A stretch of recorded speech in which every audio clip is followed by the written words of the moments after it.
Բարև ձեզ, հարգելի ակնթիռներ, շարունակում ենք մեր միջազգային հարաբերություններ և միջազգային իրավունք հաղորդաշարը։ Ինչպես ռազմարվեստի մեջ անհրաժեշտ է իմանալ թշնամու տեղաշարժը, նրա մտադրությունները, հատկապես ռազմավարական կարևորագույն որոշումները, նույնպես էլ քաղաքականության մեջ շատ պետք է,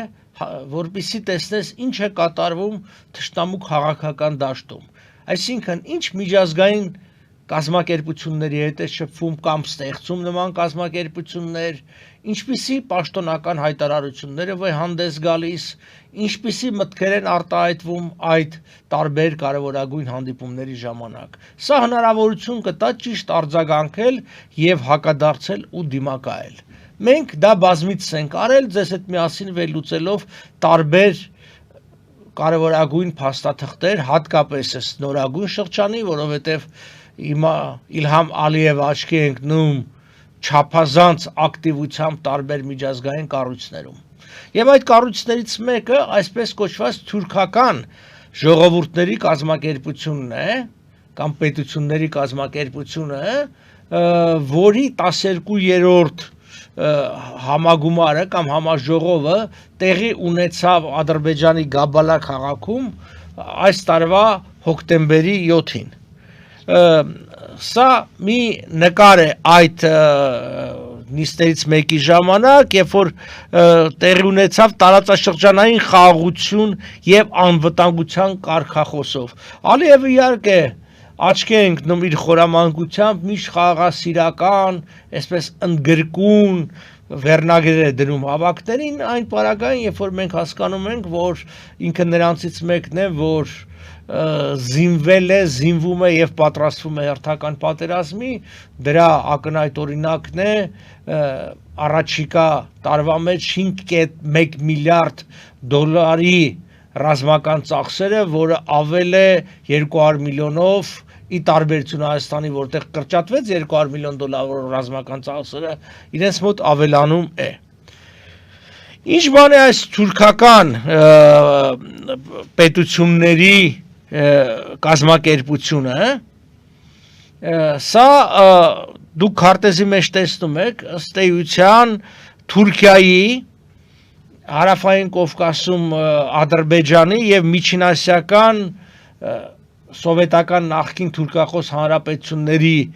միավորող մի կազմակերպություն է և դիտորդի կարգավիճակով նաև Հունգարիան է այս կազմակերպության անդամ, որովհետև հունգարերեն լեզուն թուրքական ծագում ունի։ Ընդհանրապես այս կազմակերպությունը ստեղծվել է այլ անունով, այսինքն թուրքախոս ժողովուրդների, ես հիմա ձեզ այսա ցույց կտամ այս ցանկը, նայեք առաջին անգամ սա Անկարայում գումարվեց ՍՍՀ տրոհումից հետո 1 տարի էլ չէր անցել կարգին 92 թվականի հոկտեմբեր 30-ին Անկարայում գումարվեց թուրքախոս պետությունների գագաթնաժողովը, որը բավականին անորոշ, բավականին ամորֆ մի կառույց էր սկզբնական շրջանում և շատերը ըստ էության լուրջ չէին մոտենում, բայց այն ժամանակ էլ հայտնի էր, որ սկսելով բնականաբար լեզվից, մշակույթից, ի վերջո այս կազմակերպությունը դառնալու է քաղաքական։ Եվ եթե որ դուք նայում եք մինչև 2009-10 թվականները, այս կարմիրով նշված է Թուրքիայի տարածքում տեղի ունեցած համաժողովները և նկատում եք, որ ամենաշատը հենց Թուրքիան է, 4 անգամ։ 2 անգամ էլ Ադրբեջանի տարածքում է տեղի ունեցել 2000 թվականին և 2009 թվականին։ Եվ ահա հենց 2009 թվականին Նախիջևանում տեղի ունեցած համաժողովի ժամանակ, այդ ժամանակ էլ որոշվեց, որ թուրքախոս պետությունների կազմակերպությունը պիտի վերակերտվի, վերանվանվի որպես թուրքական պետությունների կազմակերպություն և 2009-ին, ասում եմ, դա եղավ Նախիջևանում և հետո արդեն այդ անունով 12 համաժողով տեղի ունեցավ, որի հենց վերջինի մասին ես խոսում էի Գաբալայում։ Եվ արդեն ակնհայտ է, որ այս երկրորդ մաս, այսինքն 2009 թվականից այս կողմ առաջի ջութակի դերը, այսինքն ամենաակտիվ դրոշակակիրը եղել է Ադրբեջանը, սա համընկավ այն տարիների հետ, որ Ադրբեջանը եւ ֆինանսապես ուժեղ էր արդեն, բավականին սկսել էր գազ ու նավթ վաճառել եւ արդեն քաղաքականապես շատ ավելի մեծ նկրտումներ ուներ։ Բնականաբար ամեն մի համաժողով ընդունում էր իր հայտարարությունը, ոչ բոլոր իհարկե պետություններն էին մասնակցում, թուրքախոսները, բայց հիմնականում 7-8 պետություն ընդհանրապես մասնակցում է, ոմանք դիտորդի կազմակերպության դիտորդի կարգավիճակով, ոմանք չճանաչված պետություն են, օրինակ Կիպրոսի Հյուսիսային Հանրապետություն, բայց այնուհանդերձ այդ քաղաքական գիծը տանում է։ Ի տարբերություն հայերիս, որ երբ որ դու ինչ-որ մի գաղափար ես առաջ քաշում, իսկույն սկսում են ասել, այդ ոնց կլինի, օրինակ, տեսեք, աշխարհի ամենակարևոր կազմակերպությունը, ազգերի լիգան, նրա խորհուրդը եւ այդ խորհրդի հանձնարարականով աշխարհի թիվ 1 երկրի առաջնորդը Ուդրո Վիլսոնը իրավարար վճիռ ընդունում, որ անբեկանելի է եւ կատարման համար պարտադիր եւ այլն, փոխանակ մարդիկ փորձեն հասկանալ ինչպես այն կարելի է օգտագործել, սկսում են փնովել, որ դա բանի պետք չի։ Թուրքերը այդպես չեն։ Իրենք 92 թվականին ստեղծում են մի ինչ-որ լպրծուն, անորոշ մի կառույց, հետո կամաց զարգացնում են եւ մենք տեսնում ենք արդեն հիմա 25 թիվն է Գաբալայի հայտարարությունը եւ այսեղ կարդանք 2 հոդված վերաբերում է հայերիս։ Իրենք այսինքն առաջ են տանում, քանի որ Ադրբեջան առաջինը դա խոսում է 55-րդ հոդվածում unimpeded connectivity, այսինքն անխոչնդոտ կապի մասին է խոսում։ Կրկնում եմ, սա շատ կարևոր է, բազմիցս եմ ասել սրա մասին, որտեղ անխոչնդոտ կապ, դա կարգավիճակ է այդ անցուղու եւ Միջանցքի, ինչպես իրենք են ասում, մարդիկ կլնեն էլի Նիկոլ Փաշինյանին կրկնելով կասեն, չէ, դա Միջանցքի, եթե դա Միջանցք չի, ինչու այդ կազմակերպությունը 56-րդ հոդվածում, դեղինով նշված է, եթե դուք տեսնեք, հենց խոսում Զանգեզուրի Միջանցքի մասին, Զանգեզուր կորիդոր։ Եվ այս ձևակերպումը ընդունված է բոլորի կողմից, եթե Նիկոլ Փաշինյանը գտնում է, որ Զանգեզուրը դա Միջանցք չի, թեև պիտի ասել, որ անվանում էական չի, կարգավիճակն է, ապա այս բոլոր երկրները, որոնք 8 երկիր է ստորագրել, 8-րդը դնենք մի կողմ, որովհետև չճանաչված Կիպրոսի Հյուսիսային Հանրապետությունն է, առաջինն էլ դնենք մի կողմ, որտեվ Ալիևն է, այսինքն շահագրգիռ կողմն է, բայց գոնե 6 երկիր կա, դա Ղազախստան, Ղրղստան, Թուրքիա, Ուզբեկստան, Հունգարիա, Թուրքմենստան, որոնց առաջի դեմքերը իրենց ստորագրությունը դրել են այս փաստաթղթի տակ, Գաբալայի հայտարարության, որի 56-րդ հոդվածում այստեղ կրկնում եմ, հստակորեն ձևակերպված է Զանգեզուրի միջանցքը։ Ինչու չի բողոքում Նիկոլ Փաշինյանը։ Ինչու առ այսօր արտաքին գործերի նախարարություն հրավիրված չեն այս երկրների դեսպանը եւ նրանց պաշտոնական բողոք հայտնած չենք։ Հենց այդ պատճառով, որտեվ Նիկոլ Փաշինյանը առուծա միայն տանը։ Այսինքն ժողովրդի վրա գոռա, ասի, այսպես է, չէ, դու իրենց հետ խոսա, կարևորը թե իրենք ինչպես են դա ձևակերպում, կարևորը չէ, թե մենք ինչ կասենք։ Մենք ասում ենք մեզ համար, եթե իրենք սա ամրագրում են եւ փաստաթղթավորում են, սա նշանակում է, որ իրենք այդպես էլ ընդունում են։ Այսինքն գոնե այս երկրները եւ բազմիցս այլ երկրներ եւս։ Հիմա այս 12-րդ համաժողովը Գաբալայում տեղի ունեցավ, ըստ էության, սա գագաթակետներ այն ավելի քան 150 տարի տևած թուրքական ժողովուրդների, ձգտումների, քաղաքական նկրտումների եւ աշխատանքի։ Սա պանթուրքիզմի հաղթանակ է, իհարկե, հատկապես հաշվի առնելով այդ Միջանցքի ստանալը, իսկ Միջանցքը անխոչնդոտ է։ Իսկ ըստ էության դա ձևականորեն շարունակում է մնալ Հայաստանի մաս, դե յուրե Հայաստան է, դե ֆակտո Հայաստան չէ, որովհետև այդտեղ ամբողջ իշխանությունը փոխանցած է այլոց, հայ ոստիկանը, հայ մաքսավորը այնտեղ անելիք չունի, հայ ապահովագրական գրասենյակները այդտեղ անելիք չունեն, հայ քաղաքացիների մուտն էլ խոչընդոտված է, անխոչընդոտ չէ, ի տարբերություն ադրբեջանցիների, որոնք պիտի սա ունենան։ Ինչու եմ ասում, որ սա պանթյուրքիզմի հաղթանակ է, որտեղ իրենք առնվազն կարելի ասել 19-րդ դարի երկրորդ կեսից այս քաղաքականքիցը տանում են, բայց շատ հետաքրքիր է, որ պանթյուրքիզմի հիմնադիրները կամ առաջին, այսինքն այդ գաղափարը առաջ քաշողը ինքը թուրք չի եղել։ Եվ նախ տեսնենք ինչ բան է պանթյուրքիզմը, նրա դասական ձևակերպումը այստեղ կարող եք կարդալ, որ ասում է գաղափարական, քաղաքական եւ մշակութային շարժում է, որի նպատակն է միավորել բոլոր թուրքական ժողովուրդներին մեկ միասնական քաղաքական, մշակութային կամ նույնիսկ տարածքային միավորի մեջ։ Եվ այս ըստ էության գաղափարի առաջ քաշողը Արմինիուս Վամբերին էր, Ավստրո-Հունգարիայի քաղաքացի, որը հետագայում այսինքն այս գաղափարը զարգացրեցին մի շարք այլ անձինք, որոնց մենք կանդրադառնանք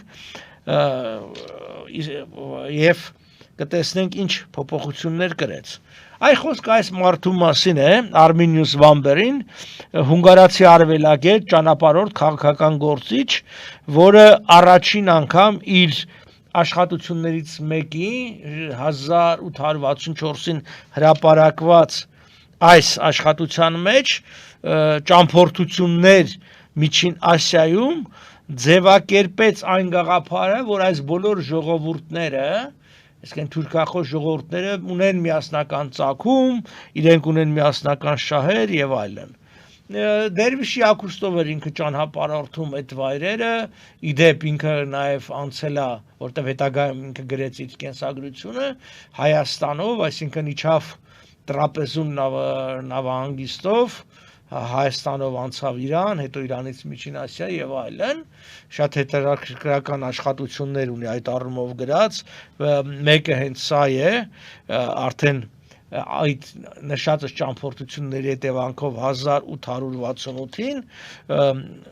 կենտրոնական Ասիայի ուրվանկարներ, ապա Բուխարիայի պատմություն աշխատությունը 1873-ին, որտեղ բացահայտվեց խոսում էր այս ազգերի պատմական միասնության եւ համերաշխության մասին եւ ինքնակենսագրական այս Արմինիուս Վամբերի նրա կյանքն ու արկածները 1886 թվականին հրապարակած Լոնդոնում։ Ինքը լինելով Ավստրո-Հունգարիայի քաղաքացի, ըստ էության աշխատում էր բրիտանական կայսրության համար։ Կան տվյալներ, որ բրիտանական հետախուզության համար աշխատանք է կատարել, ինչու այս ամբողջ, ինչու են շահագրգռված։ Եթե դուք այս քարտեզը նայեք, սա այստեղ ցույց է տալիս 19-րդ դարի ռուսական կայսրության նվաճումները դեպի այն ինչ որ մենք կոչում ենք Միջին Ասիա, այսինքն կենտրոնական Ասիա, եւ կապույտ շրջանակի մեջ ներքևի աջ կողմում դուք տեսնում եք Հնդկաստանի եւ ըստ էության Պամիրի սահմանը, ուր հասան ռուսական զորքերը մինչև Պամիր, ներկայիս Տաջիկստան եւ Հնդկաստանը, եւ ըստ էության ամբողջ 19-րդ դարը մենք գիտենք, որ ընթացել է բրիտանա-ռուսական մրցակցությամբ, այն ինչ որ կոչվում էր մեծ խաղ, The Great Game, եւ այդ խաղի կամ այդ մրցակցության ամբողջ իմաստը այն էր, որ բրիտանացիները ուզում էին ապահովել իրենց գաղութների անվտանգությունը ռուսական առաջացող զորքերից եւ հատկապես, այսպես ասած, ռուսական, բրիտանական թագի կարևորագույն մարգարիտը Հնդկաստանը ռուսական հնարավոր ազդեցությունից եւ բոլոր մենք մեր ժողովրդի պատմությունից գիտենք ռուս-թուրքական, ռուս-պարսկական այդ պատերազմների ժամանակ բրիտանացիները միշտ աջակցել են թուրքերին եւ պարսիկներին, ինչու, որտեւ իրենք չէին ուզում, որ ռուսները առաջ գնան եւ վտանգեն դեպի Հնդկաստան ճանապարհները, որովհետեւ դեպի Հնդկաստան ճանապարհը կամ պիտի անցներ Օսմանյան կայսրությունով, Իրանով դեպի արևելք, ասենք ցամաքային ճանապարհը, կամ եթե ծովային է, բնականաբար պիտի անցներ նախ շրջանցելով Աֆրիկան, իսկ հետո Սուեզի ջրանցքի բացումով։ Այսինքն ըստ էության այս պանթյուրքիզմի գաղափարը, երբ որ Արմինիուս Սվամբերին առաջ քաշեց, նպատակ ուներ պատնեշ ստեղծել ռուսական ազդեցության դեմ դեպի Հնդկաստան։ Բնականաբար այս գաղափարը աստիճանաբար հենց տարածվեց նաև այլ ժողովուրդների մեջ։ Այստեղ ես բերել եմ ռուսական դեպի Միջին Ասիա առաջխաղացման որոշ տարեթվեր, դուք կարող եք կարդալ, ըստ էության արդեն հենց 1864 թվականից, մինչ այդ էլ իհարկե ռուսական զորքերը երևում էին այդ կողմերը, բայց առավելապես 64 թվականից Չիմքեդն ու Տաշկենտ, երբ որ գրավեցին ռուսները, ըստ էության դա նույն տարին է, երբ որ Վեմբերի գիրքը ճամփորդություններ կենտրոնական Ասիայում լույս տեսավ եւ առաջին անգամ թուրքական ժողովուրդների միասնության գաղափարը առաջ քաշվեց։ Արդեն ռուսները 1867-ին ստեղծել էին Թուրքեստանի գեներալ նահանգապետությունը եւ այդպես շարունակ իրենք գիտեք մինչեւ 1917 թվականի ռուսական հեղափոխությունն ու հեղաշրջում իրենք այդ ամբողջը նվաճել էին, բայց այնուհանդերձ այդ քաղաքականությունը խորանալ դեպի Հնդկական օվկիանոս ըստ էության շարունակվում էր եւ ըստ հնարավորի շարունակվելու է։ 1896-ին ռուսներն ու բրիտանացիները կնքեցին մի համաձայնություն այդ Պամիրի սահմանի վերաբերյալ, այդ նշածս քարտեզի վրա որ դուք նկատեք, որով ըստ էության ազդեցության գոտիները բաժանեցին, հետո 1907 թվականին արդեն Պետերբուրգի համաձայնագրով բրիտանա-ռուսական ազդեցության գոտիներ բաժանեցին եւ ահա այստեղ էր որ հայերից վերաբերող առումով հիշենք, որ Օսմանյան կայսրության հայաբնակ շրջանները հյուսիս արևելքում կայսրության պիտի անցնեին Օսմանյան կայսրությանը, գումարած Բոսֆոր Դարդանել նեղուցները Կոստանդնուպոլսով ռուսներին, ռուսական կայսրությանը Արաբախոս պետությունների մի մասը պիտի անցներ բրիտանացիներին, ինչ տեղի ունեցավ, իսկ մի մասը ֆրանսիացիներ, որտեղ ֆրանսիացիները հետո միավորվել էին հենց այդ 1907 թվականի Սանկտ Պետերբուրգի համաձայնագրին, հենց դրանով ստեղծվեց այդ անտանտը։ Եվ սա էր, որ թուրքերին պարզ հասկացրեց, որ այլևս իրենք չեն կարող ապավինել բրիտանացիների աջակցությանը եւ հայերը ուշ թե շուտ ինքնավարություն են գոնե ձեռք բերելու։ Եվ ահա այդպես էր, այսինքն 7-ին ստորագրվեց ազդեցության գոտիների բաժանման փաստաթուղթը, արդեն 14 թվականին Օսմանյան կայսրությունը ստիպված եղավ ընդունելու Անդրե Մանդելշտամի ծրագիրը, ռուսական դրագոմանի, դեսպանատան դրագոմանի ծրագիրը բարեփոխումների անցկացման Օսմանյան կայսրության հայաբնակ շրջաններում, գիտեք, որ Հոֆի եւ Վեստենեկի գլխավորությամբ երկու առանձին նահանգապետություններ պիտի ստեղծվեին 3 նահանգներով եւ 6 հայկական վիլայեթներում ըստ էության ինքնավարություններ եւ թուրքերը հասկացան, որ դրանից հետո հայերի անկախանալը արդեն դառնում է անխուսափելի, դրա համար օգտվելով առաջին համաշխարհային պատերազմից իրենք խնդիրը լուծեցին ամենադաժան ու անմարդկային ձևով հայոց ցեղասպանության։ Այնպես որ մենք տեսնում ենք, որ այս ամբողջը փոխկապակցված է, այսինքն պանթյուրքիզմի գաղափարախոսություն Արմինիուս Սվամբերի որպես առաջին հերթին այն ժամանակ գիտական մշակութային, հետո դրա քաղաքականացումը մենք տեսնում ենք, իսկ դրա քաղաքականությունը տեղի ունեցավ մի քանիսի անունները տամ, Իսմայել Գասպերինսկի, որը Ղրիմի թաթարներից էր, ուսուցիչ, հրատարակիչ, քաղաքական գործիչ, ինքը թարգման թերթը սկսեց հրատարակել, թարգման նշանակում է թարգմանիչ, բայց թարգմանիչ ասած այն ժամանակ շատ ավելի լայն ըմբռնում ուներ, այսինքն նաև որպես ինչ-որ մի բանի մեկնաբանող, բացատրող եւ այլն, եւ սա ըստ էության քաղաքական պանթյուրքիզմի առաջին ջատագովներից մեկն էր։ Նա այս թարգման թերթի, դուք տեսնում եք տիտղոսաթերթը, նրա մասը, որը հրատարակվեց 1883-ից մինչև 1918 թվականը Բախչիսարայում Ղրիմում, ինքը Ղրիմի թաթար էր, այս նկարում դուք տեսնում եք Իսմայել Գասպերինսկի, Հասան բեկ Զարդաբի եւ Ալիմարդան բեկ Թոփչիբաշև Բաքվում 1894, այնպես որ պանթյուրքիստները միշտ փոխադարձ կապի մեջ էին այդ թվում Կովկասի թաթարների, չեմ ասում ադրբեջանցի, որովհետև դեն ժամանակ ադրբեջանցի ասացությունը չկար, այսինքն ադրբեջանցի էին բոլոր նրանք, ովքեր ապրում էին Իրանի ատրպատական նահանգներում, այսինքն երբ որ մենք ունենք, ասենք ատրպատականի հայոց թեմ, դա նշանակում է այսինքն Ադրբեջանի հայոց թեմ, բայց Ադրբեջան ասածը գիտեք, դա Արաքսից հարավ էր գտնվում։ Մյուս պանթյուրքիզմի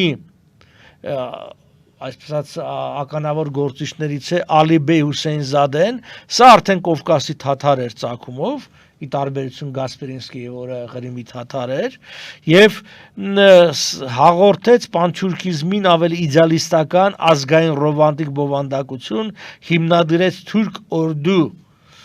թուրքական հայրենիք հանդեսը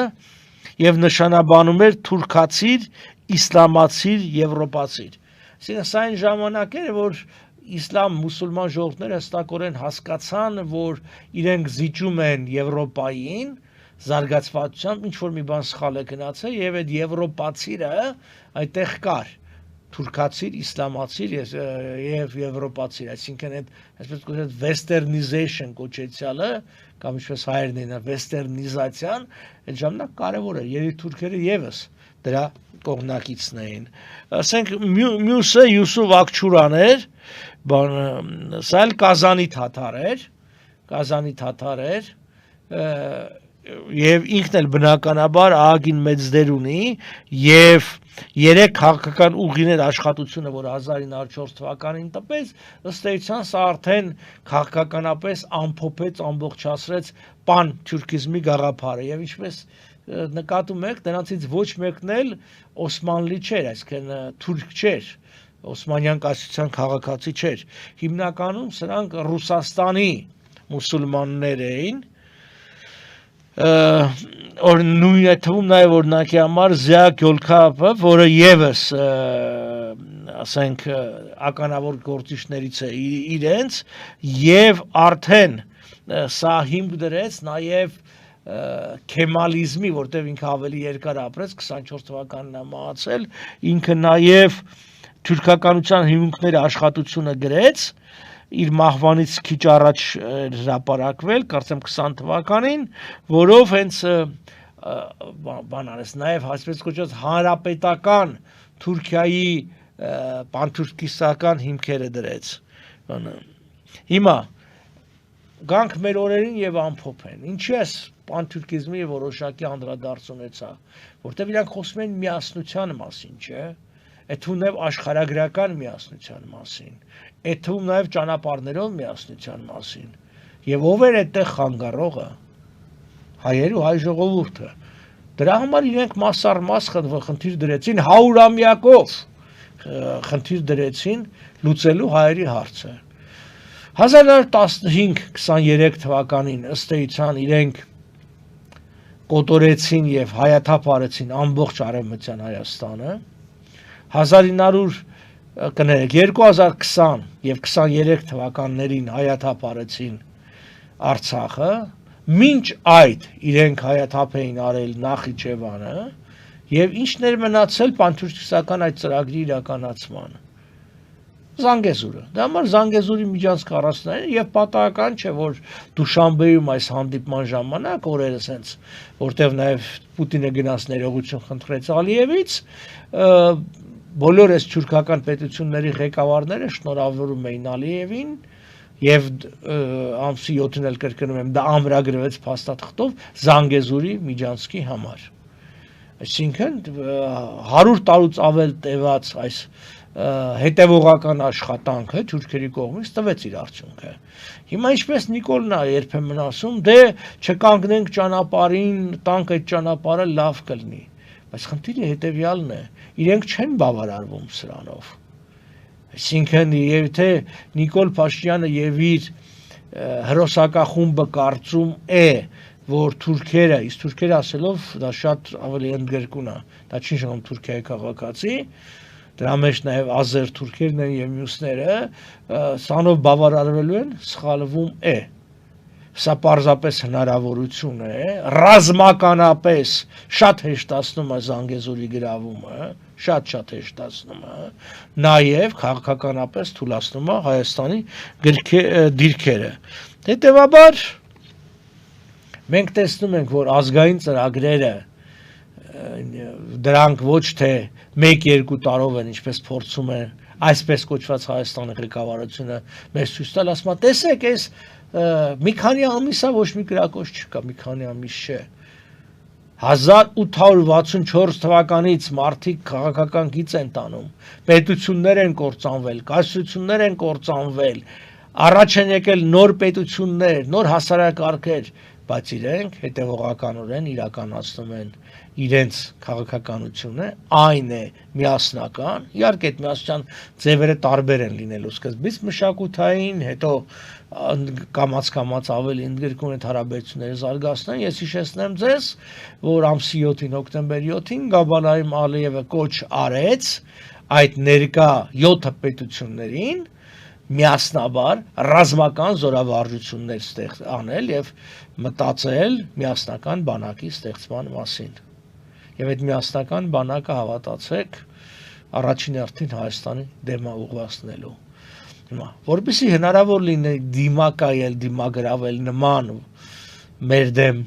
մարտահրավերները, պետք է ճիշտ հասկանալ, դե մենք էլ փորձում ենք, քանի որ իրենք չեն կարդալու, չեն զբաղվել այս հարցով, գոնե այսպես ցույց տալ, որ եւ իրենք եւ ժողովուրդը իմանա սրա մասին։ Այսքանը, շնորհակալություն, մի շնորհանդիպում։